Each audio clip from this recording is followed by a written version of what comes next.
केळीची गाडी असली ना की आमची तर मजा असते बाबा. वडापाव आणि सोबत असलं काय थंडगार प्यायला असलं ना की उन्हाळ्याचं ऊन जरा कमी जायचं. तर आज होता साखरपुडा, त्यासाठीच आम्ही गेलो. साखरपुडाचा कार्यक्रम होता जवळजवळ 11 वाजता आणि आम्ही पार घरीच होतो 11:30 वाजेपर्यंत. तर आम्हाला आवराव की नाही आवराव हेच कळत नव्हतं. मग कसं तरी घाई गडबडीत आवरलं आणि कार्यक्रमासाठी म्हणून गेलो.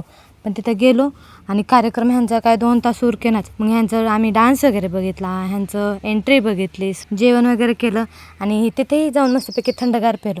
वातावरण असं ढगाळ चालू झालं होतं तिथं होणं. तर मग मामी म्हणाले की चला आता आपल्याला तिळ गोळा करावं लागणार आहेत. ढगाळ वातावरण व्हायला लागले. पावसाचं काय सांगता येत नाही कधी नाही कधी नाही. त्यामुळे आम्ही पटकन जेवण वगैरे झालं की पटकन घरी आलो की तयार झालेलं असतं तेवढं सगळं काय आम्हाला अनरेडी व्हावं लागतं. बांगड्या वगैरे काढल्या, साडी वगैरे चेंज केली आणि ही आमची चुक करणारी जी लाईट आहे ना, रात्रीपासून काय झालं काय माहिती. घरी आलो तर एवढं ऊन पडलं होतं त्यामुळे तीळ काढायचं केला कॅन्सल. तर थोड्या वेळ बसून मग परत काढतो तीळ. भेटू पुढच्या व्लॉगमध्ये. येतो पण तर बाय.